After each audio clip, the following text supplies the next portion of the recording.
Yo, what's going on? It's your boy Mike Lowy Trading Academy. Check out how we did today. So I was looking on the watch list, right? I did Tesla 443 bounce or below 443 to 438.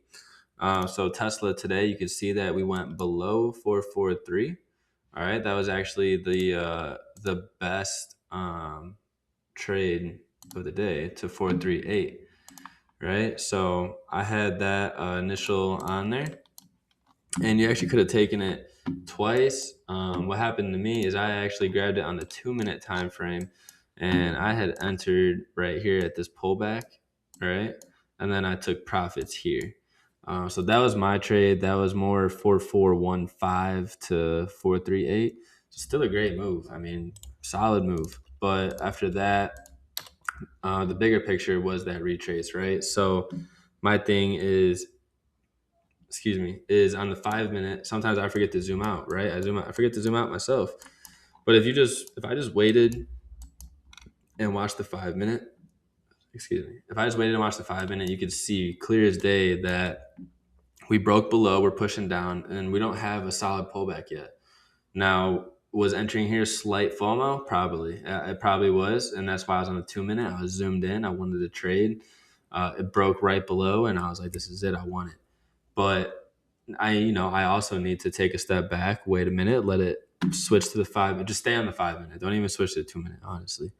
But this is probably, I think, this is up there, 444.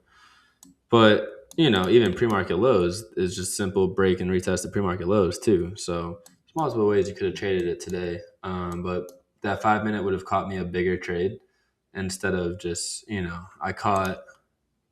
I caught this instead of catching this, right? So that's about double, right? Um, but was still a good execution. I was still happy with it. Definitely just need to be a little bit more patient in the future, right? And then also on pre-market that nobody shows up to. This is what I said. Yeah, under 4428, you take it to 438. That's a pretty big move. If we boom break that 430, which is boom boom 4428 438. Like, come on, what 4428 438 actually went to 435, but come on, y'all sleeping. On Meta today, I called out to the Discord. So Tesla I took on my own, and then Meta I called out, and I actually stopped out of Meta with not a lot of profits. I mean, very, very slow day. But I said right here that we're going to go light size on Meta puts just because we're very oversold, bullish divergence. I don't know how, I don't like that. It's not really comfortable. So I'm not going to risk too much, right? And tight risk. So back above 22, 625.70, I'll sell and flip the calls. That would have been if we broke above here, right? And then we could have flipped to calls for a little $5 move.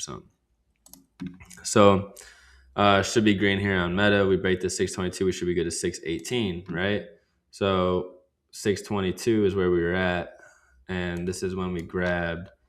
So we grabbed the retest at 624, right?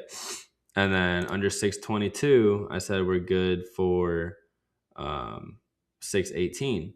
So we did go to 618, but I didn't even catch it, right? So again, I think my mistake was being on the 2 minute chart, and I'm zoomed in on it, and my stop loss is right here.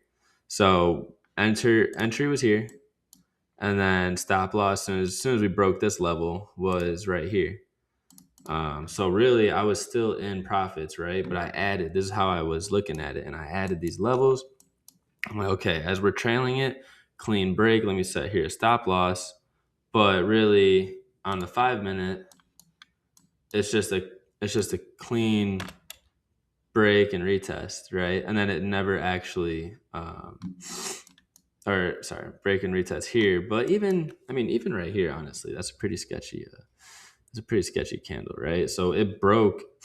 It broke halfway of this. So I stopped out of my trade as soon as this candle closed. boom, I'm out. I exited like here. So that was my exit plan because I thought that we were just gonna continue right there. So stop, might have been too tight on that one. But again, I think bigger picture, don't add levels in between the levels, right? My levels were pretty simple as day, under 624 to 618. On the watch list, I'm pretty sure I put meta 624 to 615. That's crazy. It went all the way there. That is literally 615. So that's on me, right? I didn't let it play out. I know better. Like, we break that, clear as day. You should go grab this. And we did. So looking back at it, I think I had a level here. That's why I said 617. Yeah, 618, right? But then the top's here. So, that was a good trade. That could have been taken advantage of a little bit. But even right here, that's like, if it breaks, right, there's a point of holding all day, from 9 o'clock to 11:30. It's a 2.5 hour trade, or just from 9 o'clock to 10 o'clock, right? That's more like it. I probably would have definitely just sold at 617. I mean, that's a big move. And then on top of that, trailing stop, after we do that, I would probably have put here. So as soon as that closed, I would have been out, right? And that's still securing a $4.5, $5 move. But even with that being said, we still secured a $4 move. So was it that much difference? No. Now, if we held till 615, yeah, probably would have been a pretty big difference, right? But you'd have had to go through all this. Now, technically, also, when we did break below and did this could have been the stop, and then wait for it, and then this could have been the stop, right? And then we're good. So that's one thing I gotta look at.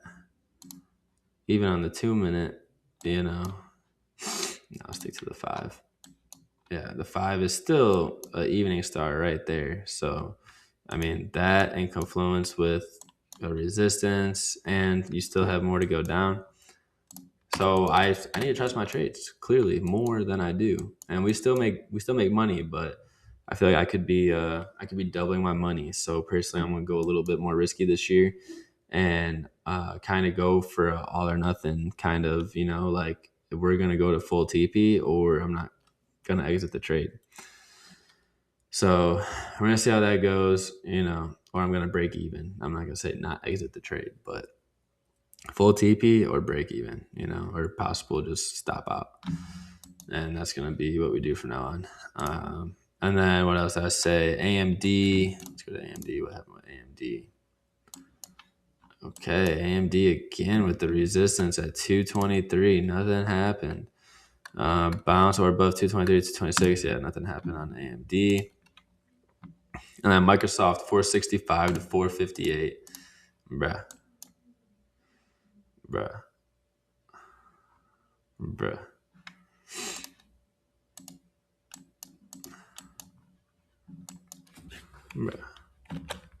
I forgot. Look at this. I forgot to even watch Microsoft. Yeah, I need to see. That's what I'm saying, bro. Y'all gotta get active on here. Everyone's sleeping. Everyone's sleeping. Everyone's sleeping. I need y'all to get active on here. The whole point is to work together and make some motherfucking money. I do these watch lists, but I'm human. I get stuck on trade for a minute and forget to look around sometimes.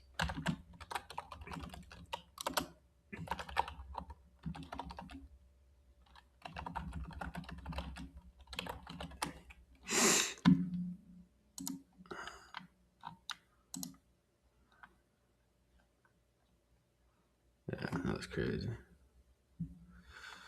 That was crazy. All right. Netflix. Yup. Nice. All right. I think that's all I had for you today. Those are both my trades. That's how you could have played it. And now looking at SPY, we could actually go ahead and see this real quick. If you look on the daily